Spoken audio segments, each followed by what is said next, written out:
अताए अजीज साहब ने हमें सवाल पूछा हुआ है कि what to do when someone feels like dying but doesn't really want to, कि कोई किसी को ऐसा फील हो रहा है कि उसकी मौत हो रही है लेकिन ऐसा चाहता नहीं है, तो उस टाइम पे क्या किया जाए?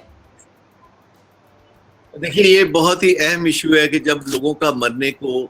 जी चाहने लगता है, एक्चुअली वो जी नहीं चाह रहा होता, उनसे जिया नहीं जा रहा होता और जिंदगी उनको बहुत ज्यादा तकलीफ दे महसूस हो रही है। आज अमेरिका में एक सेलिब्रिटी ने खुदकुशी की है जिसका नाम क्रिस है, जो कि एक बहुत बड़ा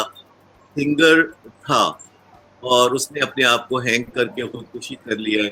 क्योंकि बाज़ औक़ात इंसान के जहन में ये जो ख्याल आता है खुदकुशी का,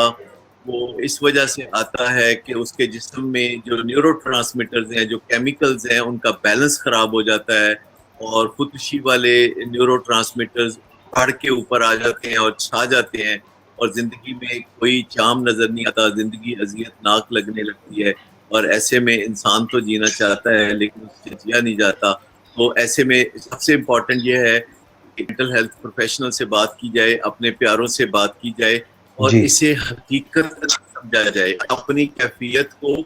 सचमुच ना समझा जाए, इसे समझा जाए कि ये एक झूठ है जो उनके केमिकल से बोल रहे हैं, क्योंकि जिंदगी अल्लाह का एक खूबसूरत तोहफा है और इसको बचा के रखना हर सूरत में कारआमद है। और आगे आने वाली जिंदगी में इतनी खूबसूरत चीजें आ रही हैं कि किसी भी शख्स को मेरे ख्याल के मुताबिक मरने का तो सोचने नहीं चाहिए। मरना बाई चॉइस नहीं होता, मरना बाई डिफॉल्ट होता है। खुदकुशी का ख्याल काबिल इलाज है, इसका जिक्र साइकोलॉजिस्ट से